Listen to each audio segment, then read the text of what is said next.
What's up, everybody? Welcome to this Friday Live.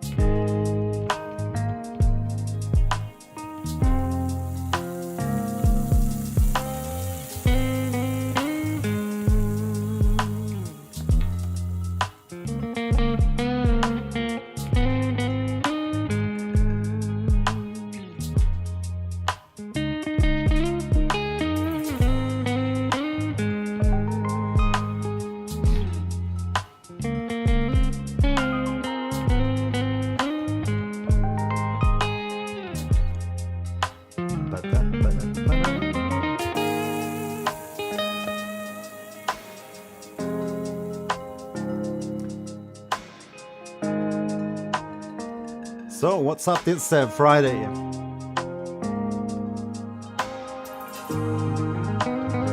So I'm doing a little bit of preparation here before we get going. So we're gonna do a little bit of this and that in this live stream, I think.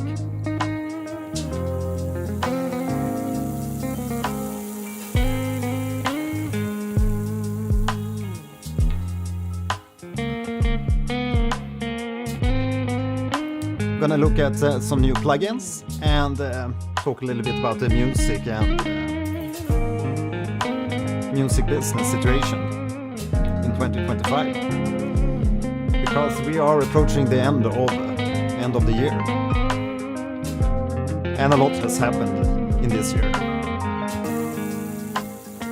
And play a little bit of keyboard maybe.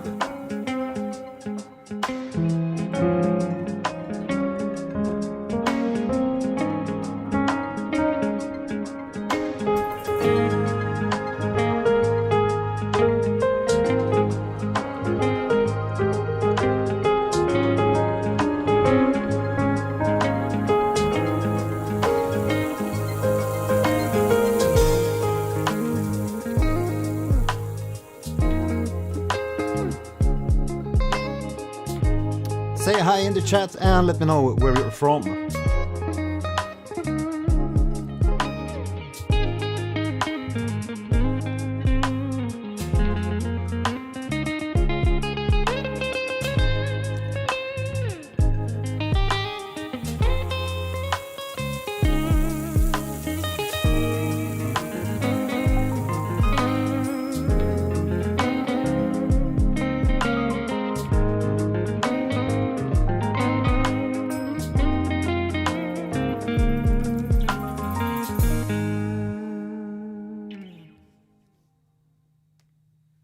Yes, that was a song from the Fireplace.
Yes.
Yeah, that's another track from a Caravan, one of my albums called The Caravan of Falcons. The track is called Lyrid.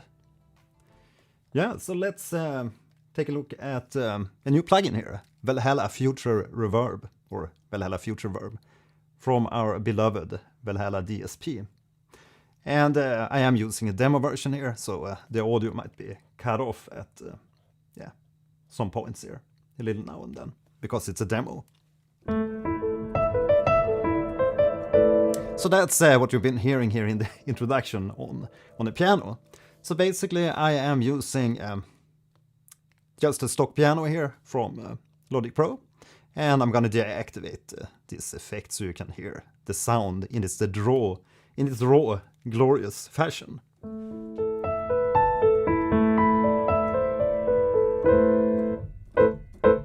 So without any reverb effect.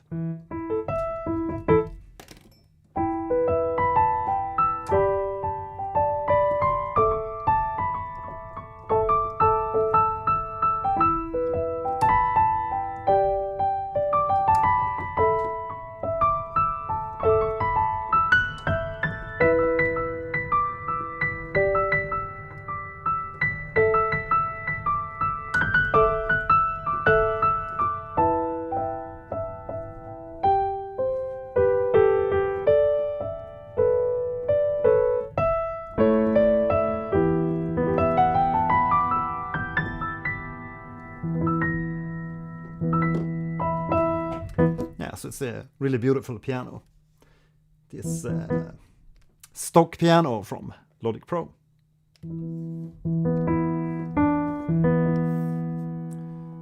Da-da-dum. Yeah, so let's take a look at Valhalla Future Verb. Apparently this is a little bit like a Valhalla Shimmer or Valhalla Supermassive, that it's both an echo and a reverb unit. Because the reverb, as you probably know, is just delays stacked multiple echoes of a sound with some smearing to make it more lush. So this is just the default preset, the default stock preset, and I just raised the decay of the reverb to make it longer and like a, almost like a shimmer reverb, but just a long, lush reverb.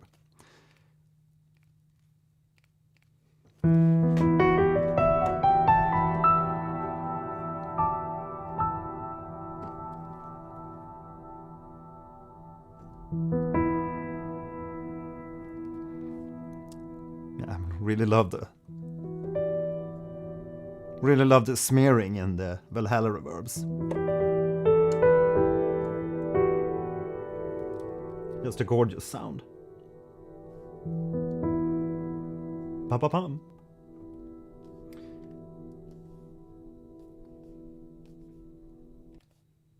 I'm gonna do like that.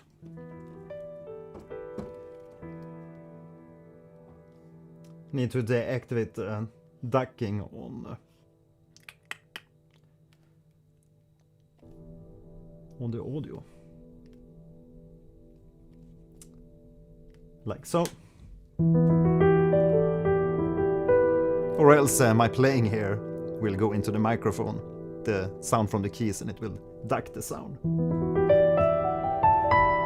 So let me know if this sounds better in the chat.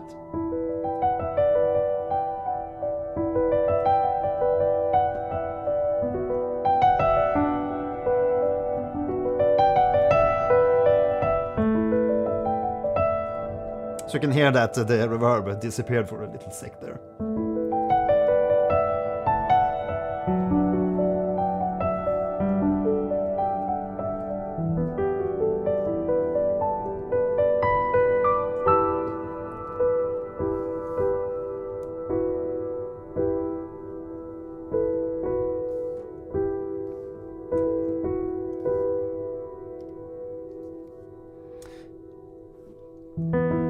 Yes, let's try out some of the presets before we dive into some of the details here.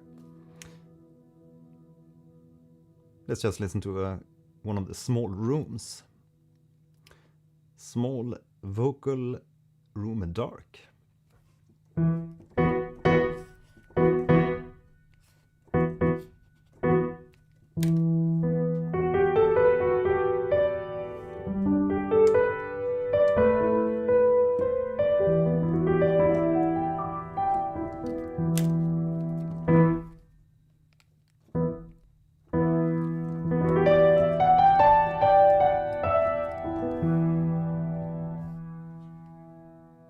A medium room, piano room, medium dark.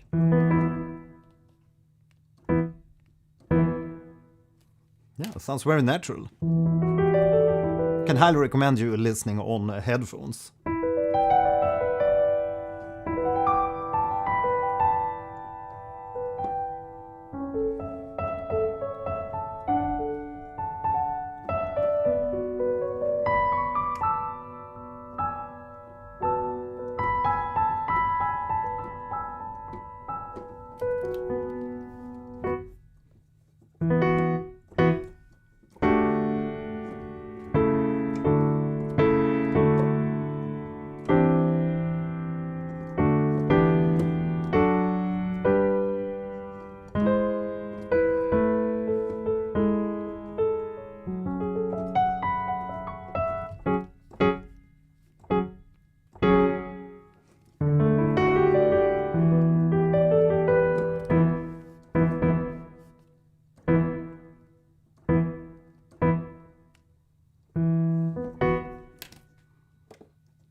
So that's the medium dark room. And just let's go for a large room.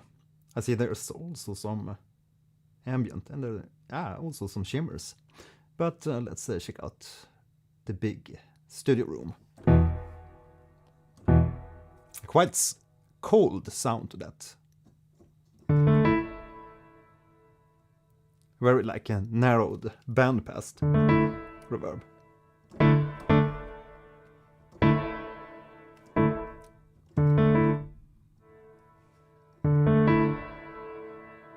Let's do a really long reverb and make some ambient.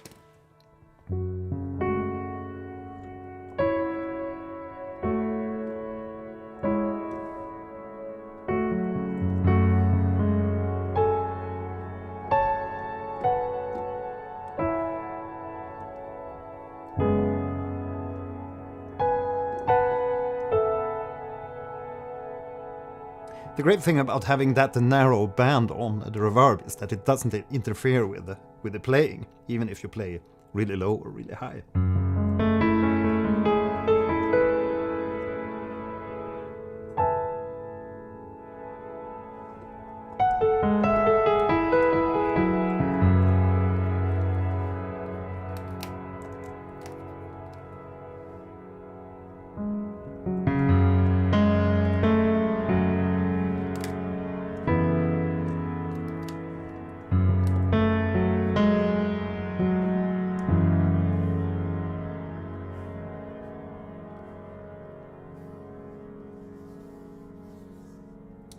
Ba-ba-da-bum, ba-dum, bum, ba-ba-dum. Let's see.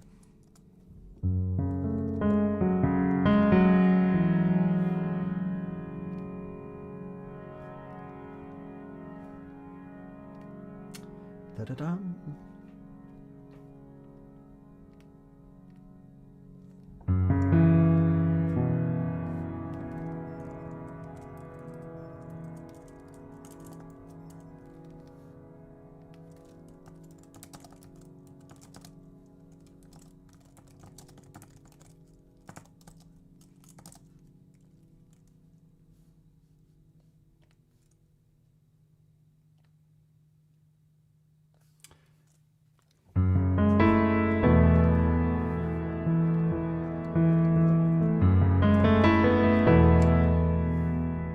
And then the reverb disappears.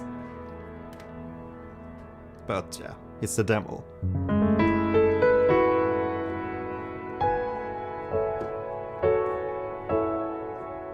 It's extremely nice smearing. As always with the Valhalla DSP plugins. Just love them. And that's why so many love the Valhalla Room and all the other Valhalla plugins, I guess.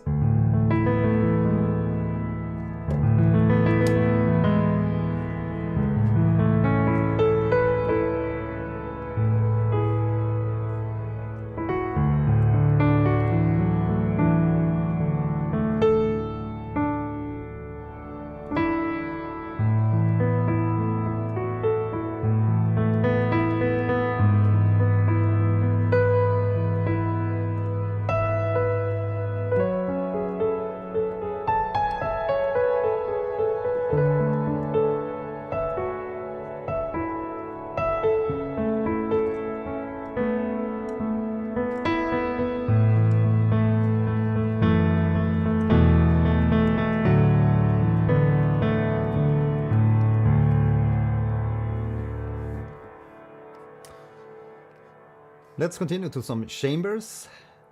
We're not going to go through all of these, but just a few of them. So chambers, maybe also classical chamber.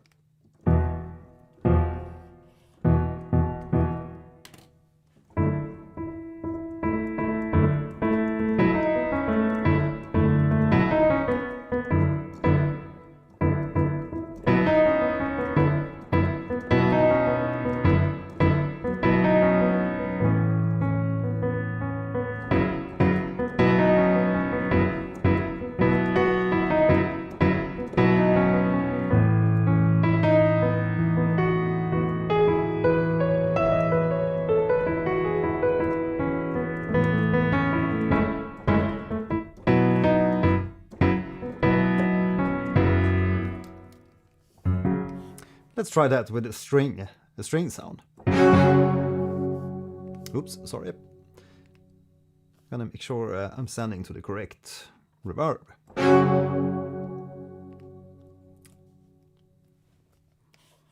And also deactivate the regular reverb. Stern Harness, yeah. Welcome to the stream. Yeah, they always have the best sounds. Valhalla. It's just superb algorithms and I feel that the IRs can sound a lot more static because they are static compared to the algorithmic reverbs. At least is from Valhalla. So let's send that through Valhalla Future Reverb. Ah, just listen to that classical chamber. Without.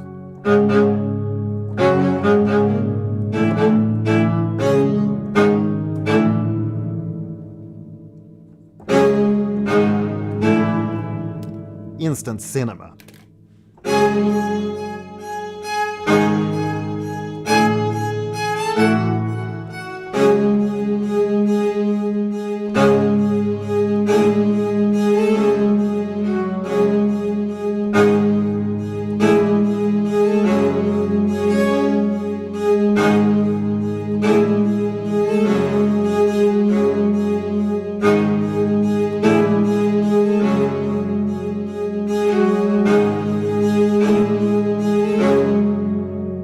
Opens the sound in the stereo field. Again, recommend listening in headphones.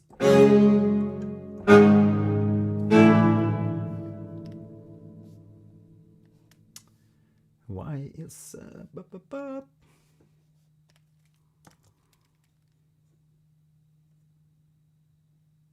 there we go. Let's try another string sound. Same reverb.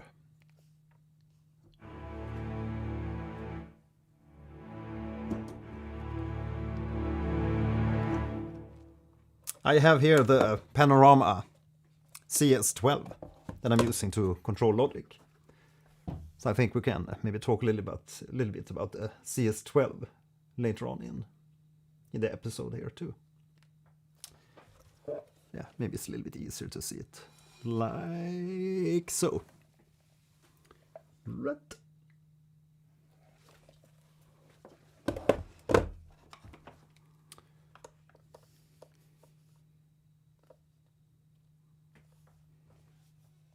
Oops, reverb out of image.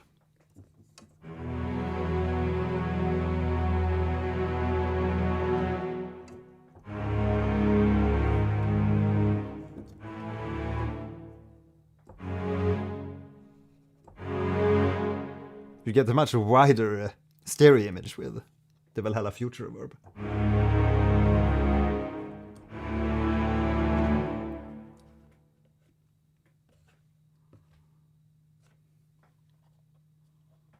There we have the send level.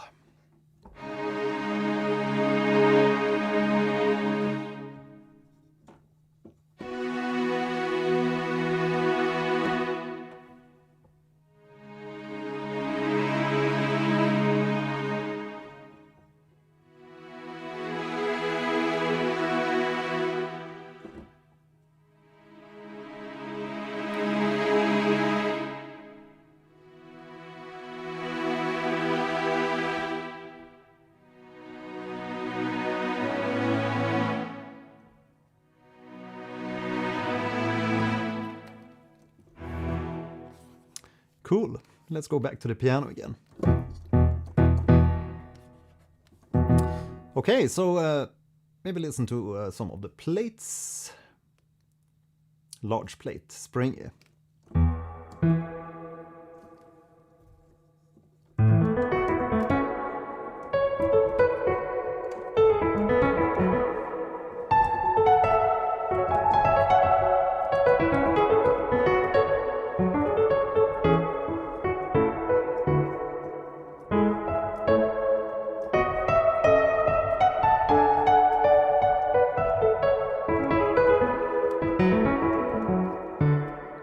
Indeed, a springy sound.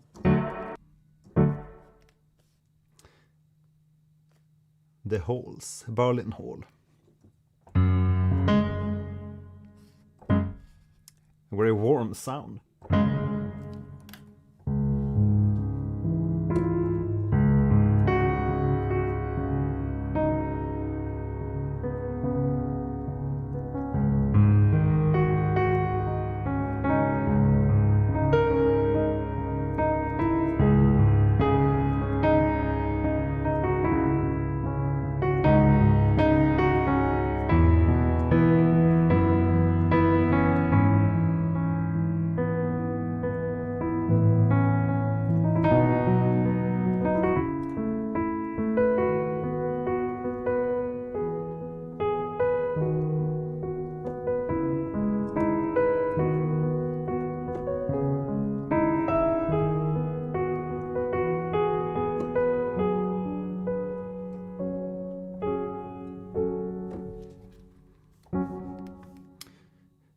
Cathedral.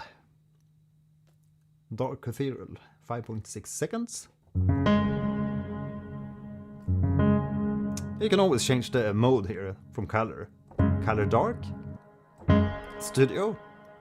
Again with its narrow like band.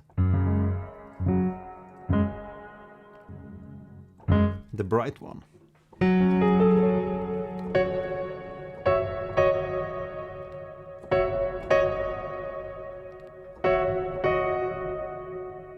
I really love the dark mode.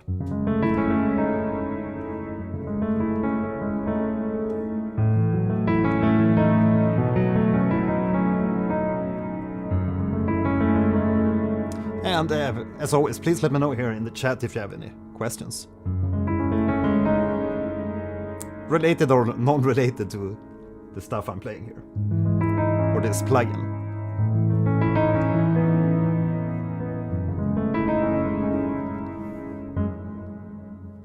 Lovely cathedral sound.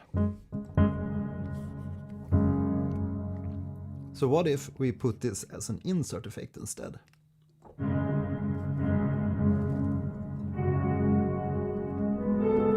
And do a little bit of Metroid.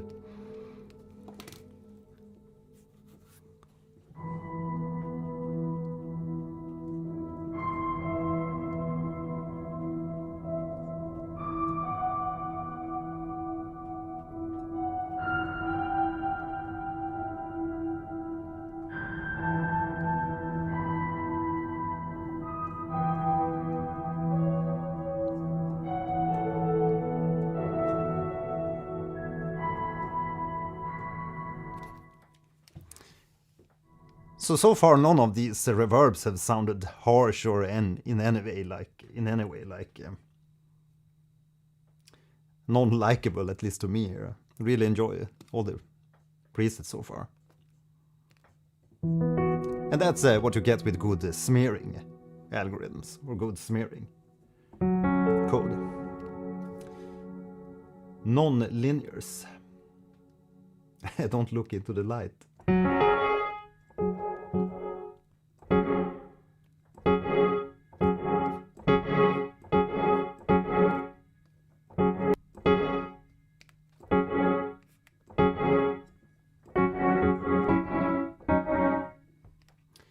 Weird effect, and then we have a lot of echoes, crunchy non-linear quarter.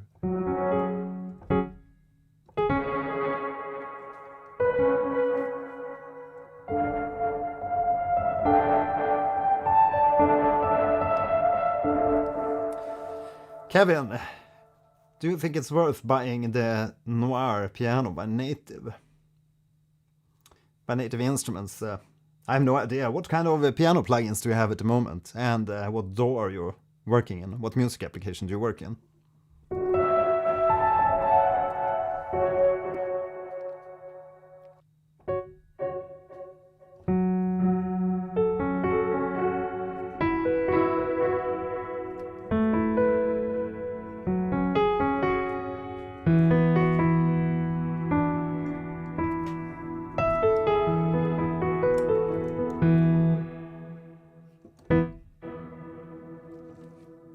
So now we get the echoes, and only the echoes have the reverb on them.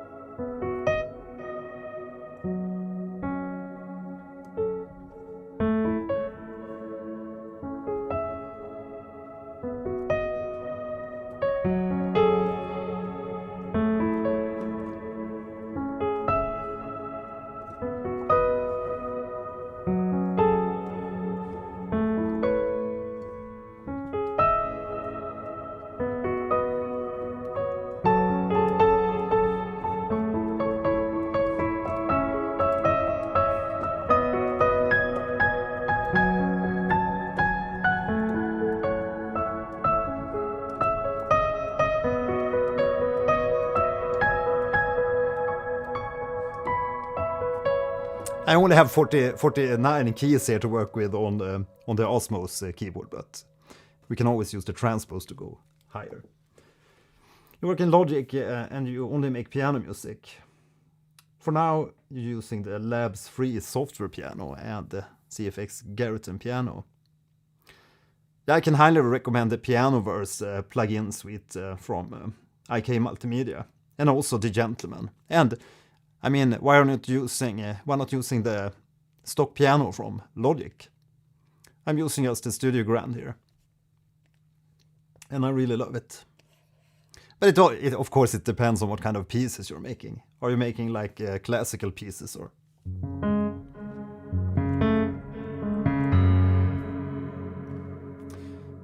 Let's go into the ambient space, crystalline. And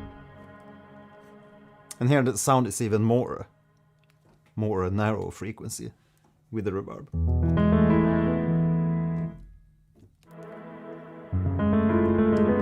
Oops, sorry.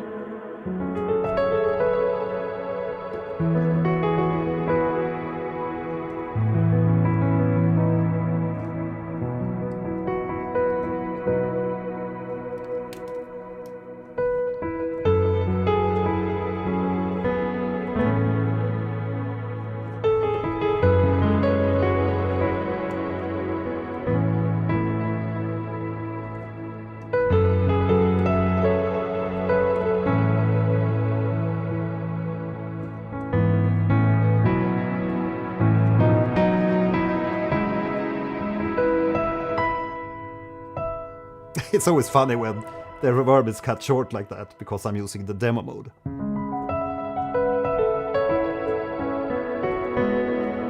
I just love the sound. And I think that this reverb is... I need to check the price here.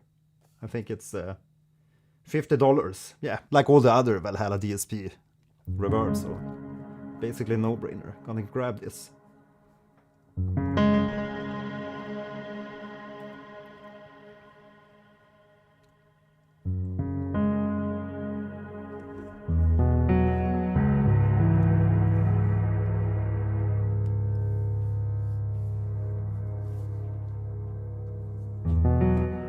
And finally, let's listen to some shimmer. Massive, big octave up shimmer.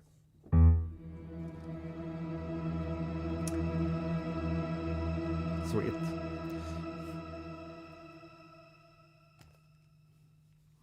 So what the shimmer reverb is doing here is it's transposing the delays here one octave above what I'm playing.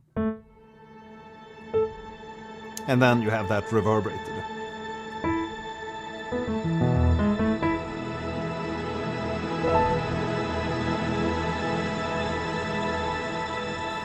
So you can create really cool backdrops to play along to.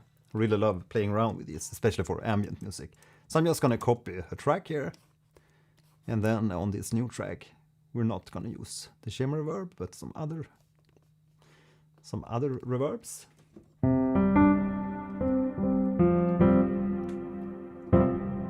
Like that. And then we're gonna fire away some shimmer.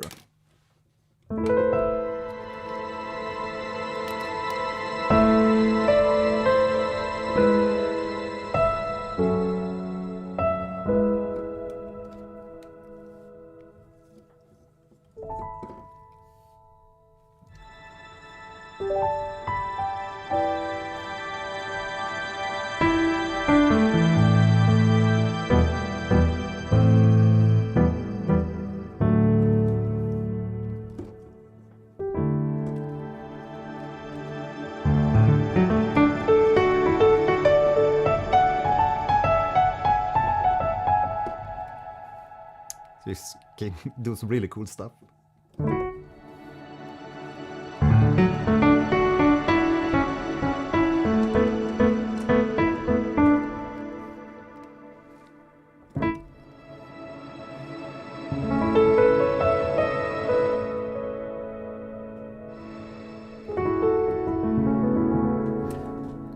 The MIDI keyboard I'm using today is the Osmos keyboard from Expressive E.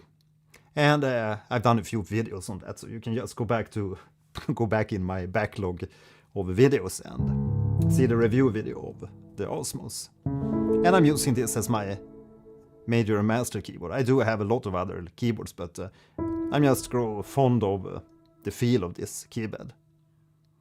And in the beginning I thought it would be hard to play like regular piano pieces on this, because it has a very peculiar keypad that's suitable for MPE or MIDI polyphonic expressive features. But yeah, I really grew fond of it. So now I'm using it for all types of composition and playing. But as I mentioned, it's this model is only 49 keys, and they have a new model which is 61 keys.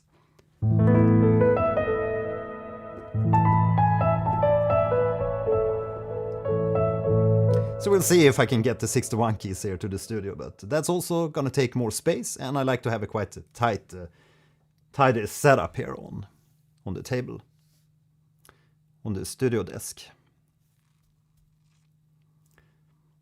Yeah, so let's talk a little bit about the music industry situation. I just heard the other day, and I read in a few different places, that it's like from 50 to 70,000 tracks that's uploaded to the streaming services that's AI generated.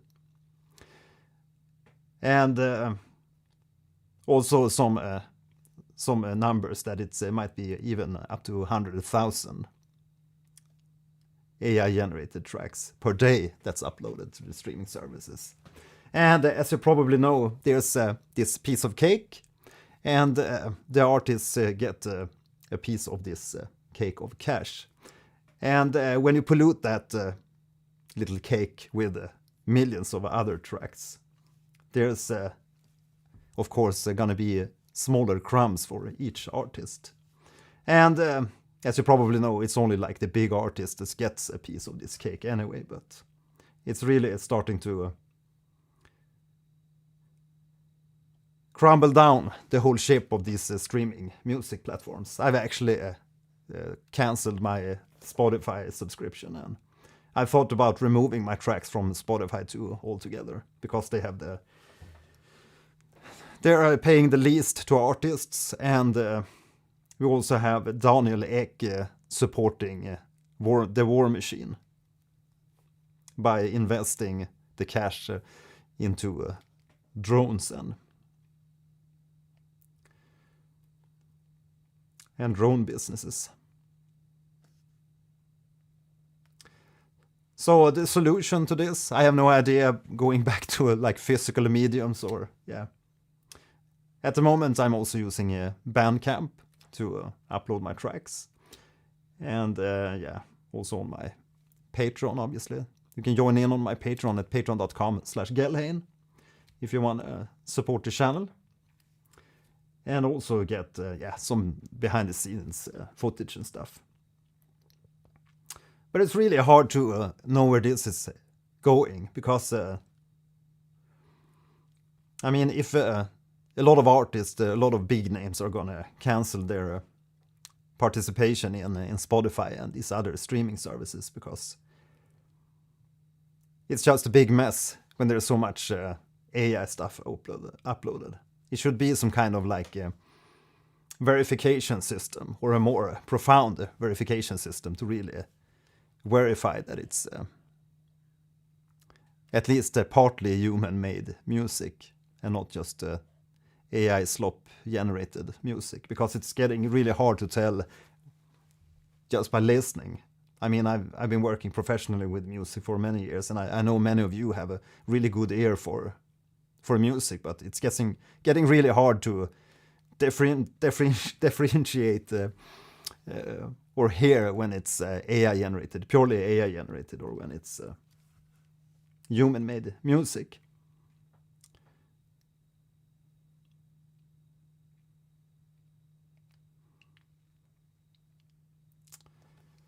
So, where do you think this is going? I have no idea. Aside from things must change. Because, I mean, if there's no incitament financially to create music, who's gonna be interested in doing that? aside from doing it out of a self-growing perspective. Like I'm doing music because I feel good about like playing the piano, feel good about playing the guitar and instruments and putting together music and enjoy the process and the sounds. Because everything in the universe is vibrations. And we are stars, we are vibrations. No money in the world can replace the feeling of good music and good vibrations.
Right. Yes, let's maybe talk a little bit about the Nectar Tech CS12, the panorama. Because there's been some questions. I've had this now for, it's over a year. I did a review video some year back. And there's been some question if I'm still using this. Yes, I am, but I don't have it all the time in my videos because, as I said, I like a sleek, tight setup here when I'm making the videos. So I mostly remove a lot of stuff here on the table while recording the videos. Now I can't extract the camera here and show you around, but there's a lot of stuff on the table here on the side, and on this other side is also a lot of gear. But yeah, I'm going to show you a little bit how it works and talk a little bit about how I use it and what's good about it and what's maybe not so good about it. And again, let me know if you have any questions.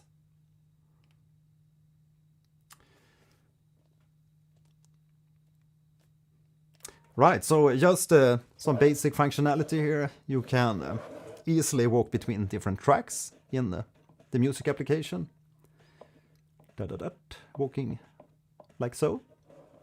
So I usually use it after I've recorded a lot of instruments and stuff.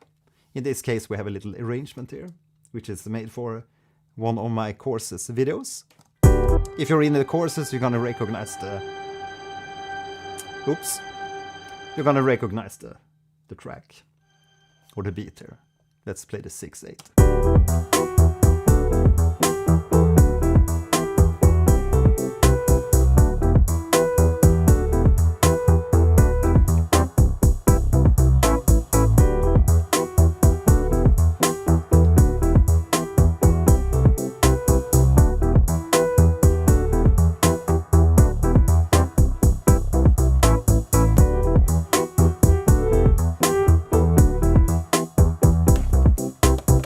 So you can see you can easily control the volumes of different tracks, and it's a motorized fader on this controller too, so it's gonna follow. If I walk between the different tracks, you can see the volume go up and down. This volume fader. A subscriber is in the way. Thanks, Colin John, for joining in. Thanks for the subscription. So you can see that fader.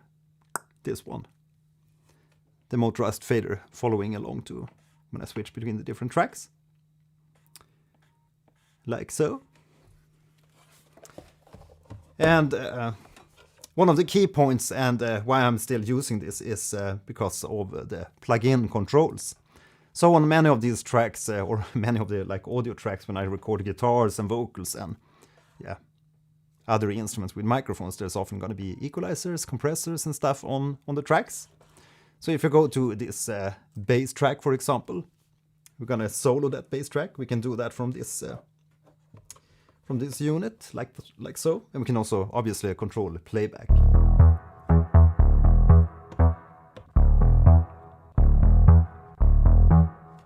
So I'm playing and stopping there. We can also walk around the arrangement. Like so. But I was going to talk about the plug-in control, so we can go into the different plugins. There's actually different knobs here, which is the plug-in selector basically. So if we select the first one here, which is the first plugin, we also bring up the plugin on screen, so we can see the equalizer. So now I can control the different points. The different points here in the equalizer with the different knobs, these colored knobs. And it also helps because if you know that if you're working in Logic a lot, you know that the orange is all to the left here, and you also have a red, which is even further to the left. And you can also activate and deactivate these different points of the equalizer, and of course control the points. So here I'm increasing the low pass filter, or the high pass filter,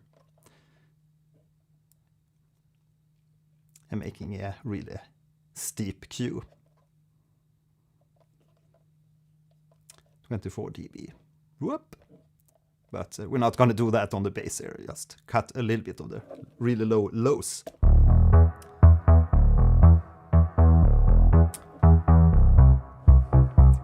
But what we can do is go to the next set of plugins. You can see that they change colors, or not the next set of plugins, but the next set of controls.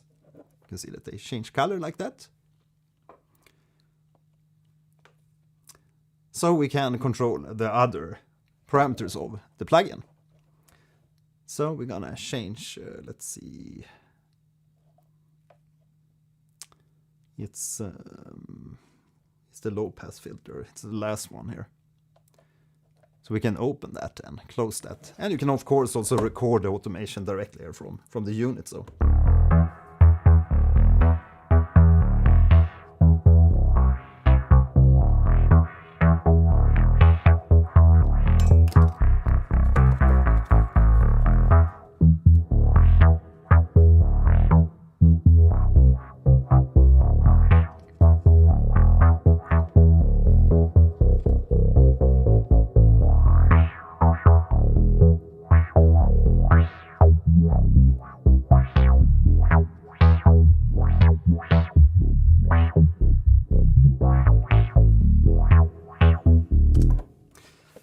Yeah, wobble wobble. So you can see you can do a lot of quick edits, but at the same time, if you're so used to using like a mouse to control Logic Pro, and or a Wacom tablet like I'm doing in my editing work, it really depends on your workflow if it's worth grabbing one of these, because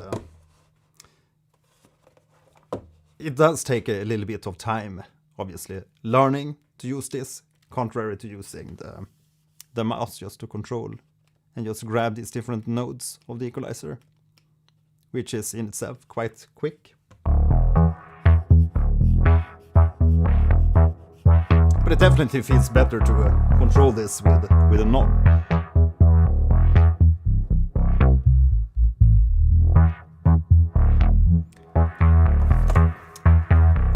And the benefit here is that we can control multiple parameters at the same time, compared to controlling one parameter with the mouse.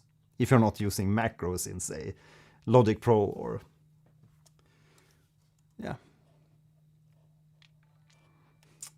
Thanks, Carlos, for subscribing.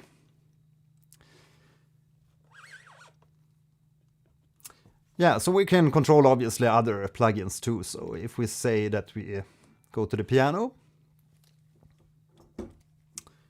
let's see, we have solo mode, so we need to turn off the solo on the bass. We need to increase the volume, obviously.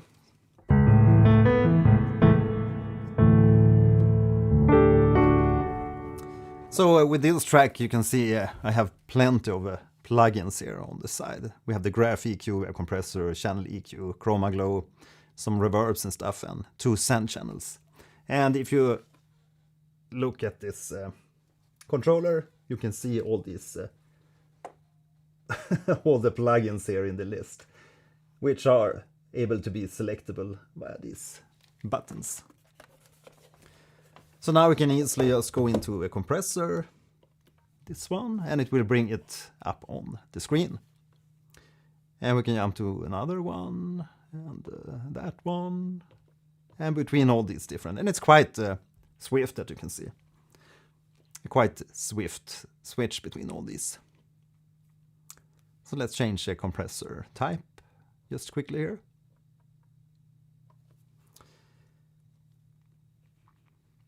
And you can also see the different parameter values on the screen of the CS12. So that's quite convenient.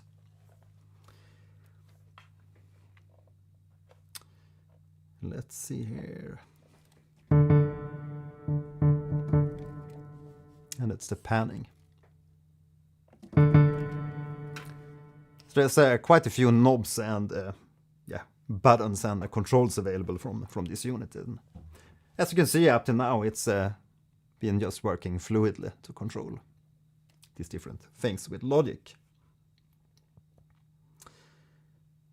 So let's see, what more do we have here? Yeah, we can bring up the mixer, of course. Let's close the plugin window. So the like a real benefit of using this CS12 is after you've done all your recording of MIDI. Of course, you can use it while recording too, but I usually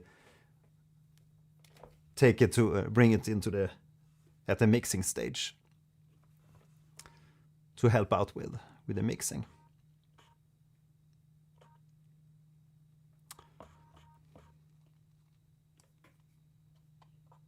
Let's go into Chroma Glow.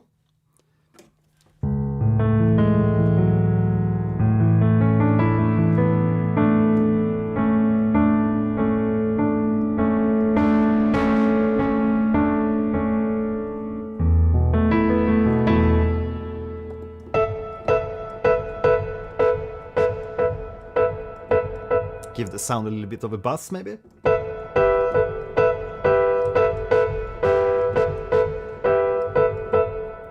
If we're making some lo-fi or something.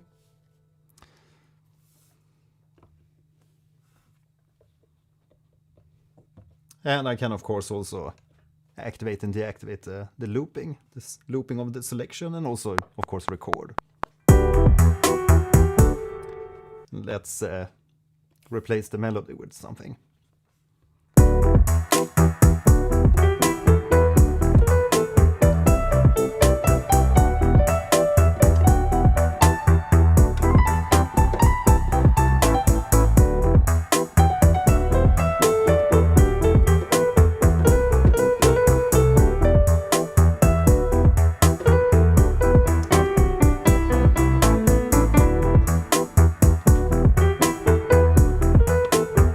And then deactivate the record.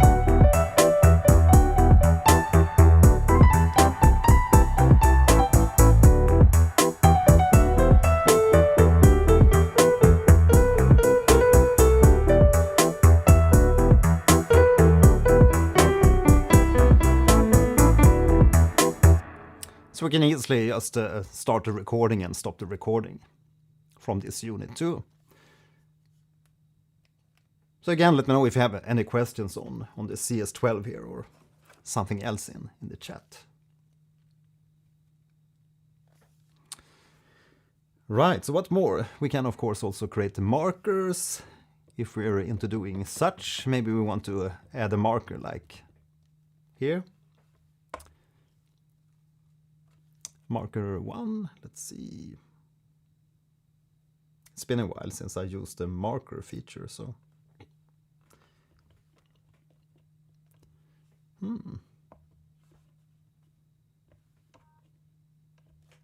Nope, that's opening the drum.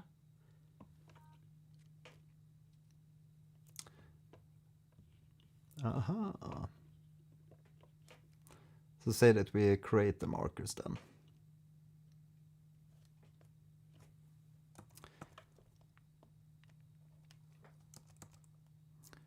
We need to show the markers, obviously.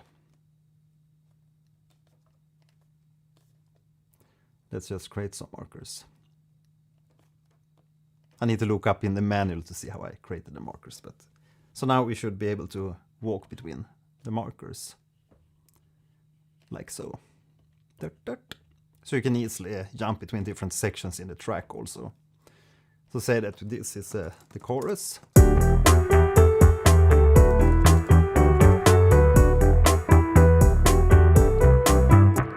And then we have verse A in this section, so we can easily jump to verse A.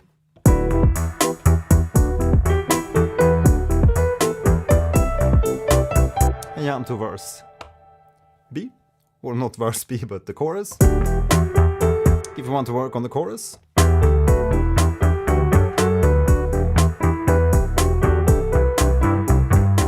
And go to the final verse B.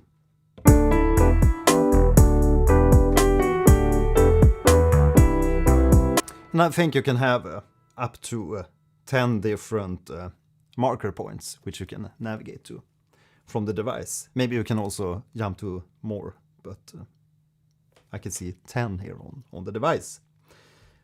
And yeah, we talked about the muting, soloing a track, muting tracks. Let's go back to this one and just play.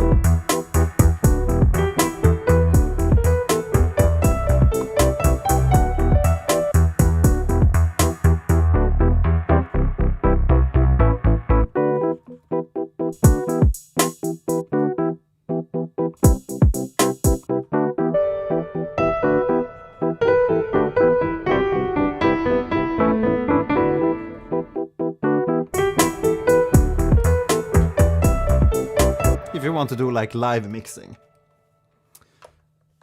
And of course control the volumes with the fader. And you can also swap so you control other parameters also with this fader. Maybe you want to control like send level or reverb level. That's also possible to make that. But by default it's going to be able to control the volumes of the tracks.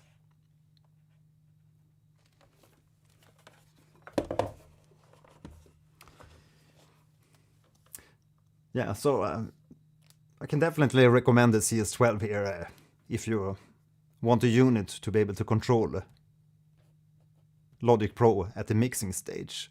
Sit back down like this and just use this to control Logic Pro rather than fiddling with the keyboard and mouse. But it really depends because it's not a necessary piece of gear. You can obviously just work like you used to with a mouse or the Wacom tablet or something.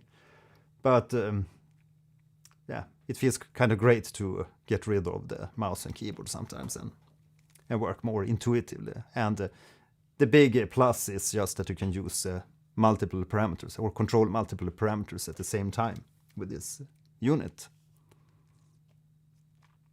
And just get a long USB cable so you can sit in the background at the sofa or something. But yeah, so you can look at the unit to see all the different parameter values and stuff.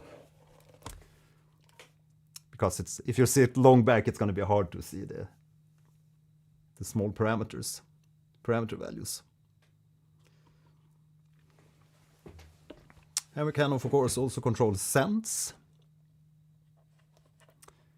If we want to control the send value of the reverb like that.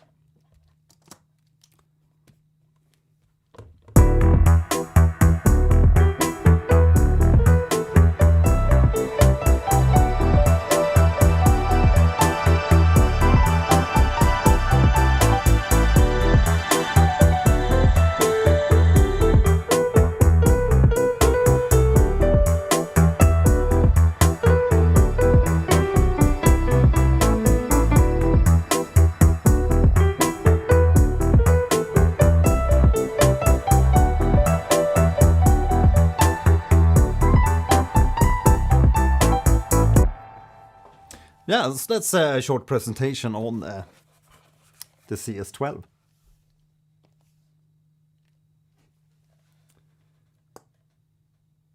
Just going to show a little bit of a close-up here so you can see the different knobs and yeah, controllers you have available.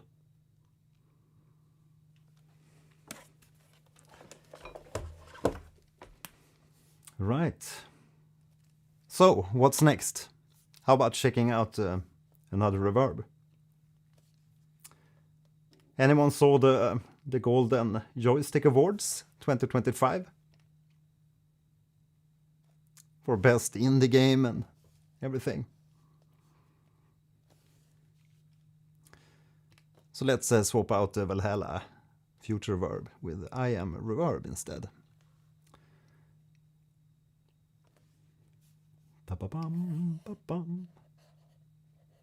And let's see how this reverb sounds.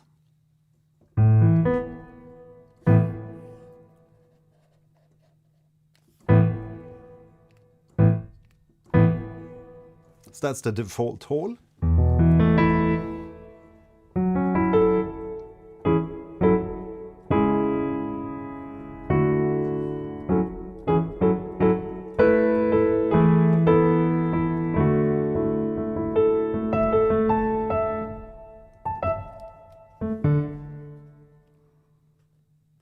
Let's try a concert hall, modern.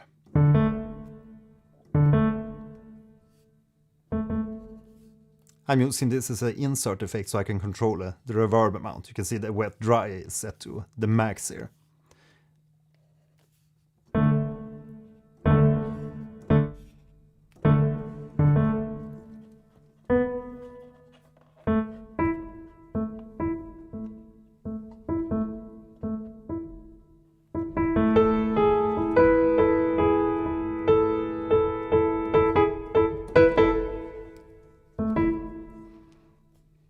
Let's listen to some church presets. So at the top here we have like the category of reverbs. So you can select between hall, church, room, chamber, pure IRs, piano, string, wind, synth, drums.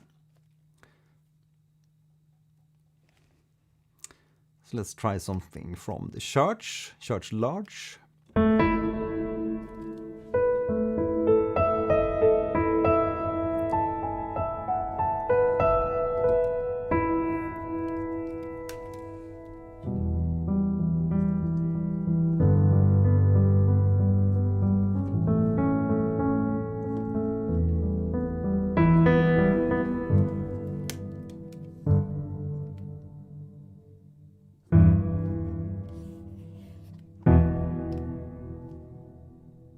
Let's just briefly compare it with the Valhalla Future Verb while we're at it.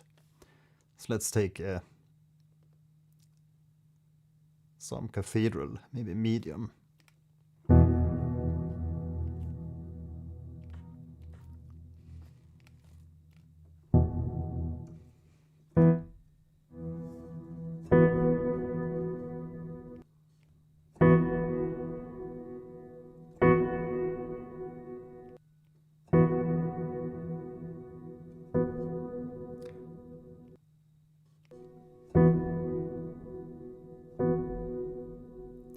Obviously these are 2 different presets, but I feel that it's a lot warmer and like big stereo image and better smearing from the Valhalla Future Reverb.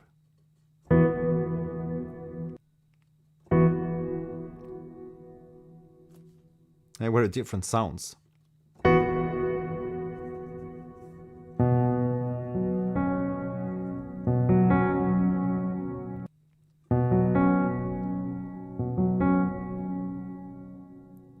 Sounds much more static from the iamReverb, at least this preset.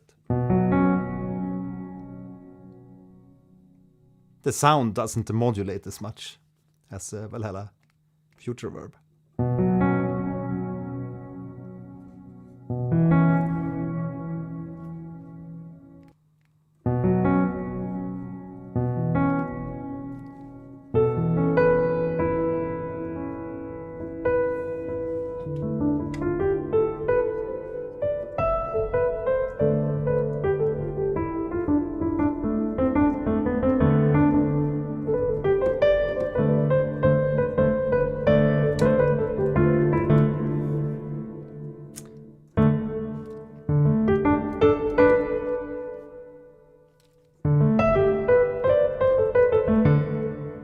There's also 2 main pages in this reverb. We have the main page and then there's the EQ page.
If you want a cinematic sound, try to limit the dynamic range of the piano and just use the lower velocities of the piano, like those.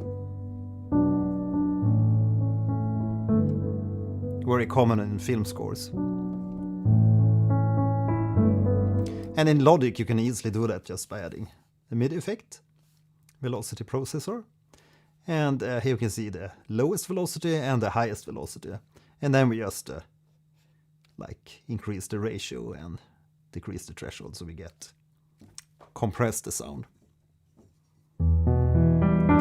Now, no matter how hard I hit, I can never reach those harsh top velocities. Something like that maybe.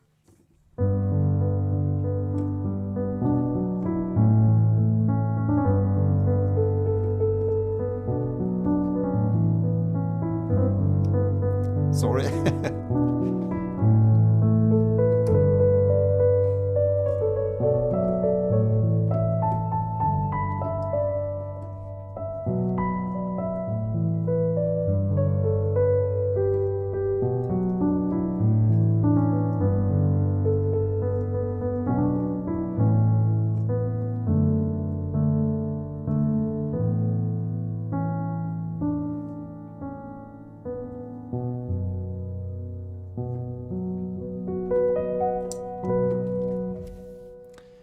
So that's how you get the cinematic piano sound. Right, so let's try something else besides the church. Let's listen to a chamber maybe. The large stone chamber. Quite cold sound.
pure IRs, impulse responses.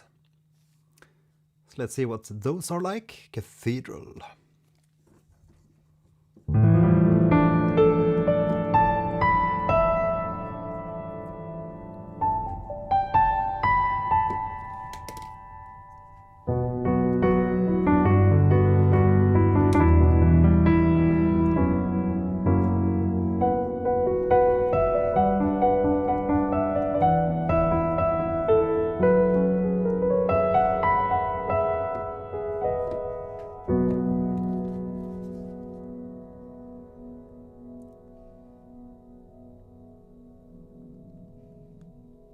Getting hungry here.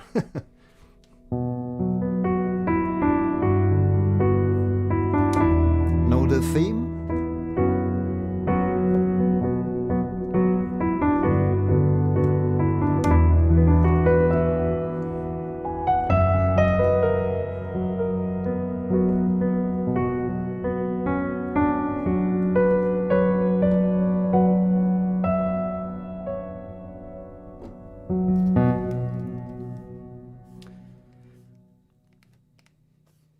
Church large.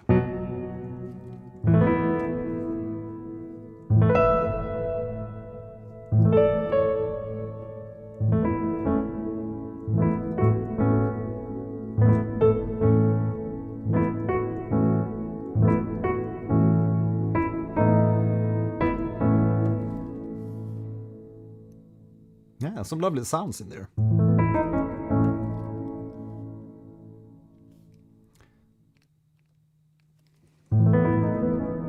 But I really love the sound of Valhalla Future Reverb. So I think this definitely wins in my book. Such a warm sound. Chordal. Chim chim cherie.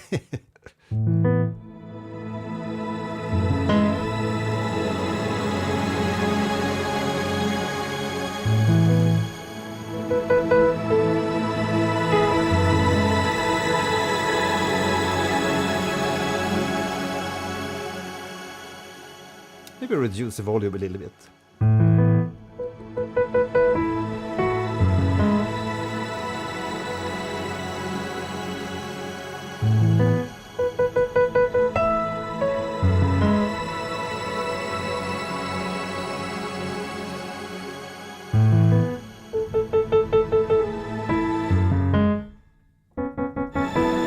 Demo mode. Yeah, so I'm gonna go grab some lunch and hopefully we can stream something tonight. Maybe Clair Obscure or Bloodborne. Hope you had a nice time watching this live or watching it in replay. Catch you soon. Bye. And hit the like if you like this video or my other videos. Bye.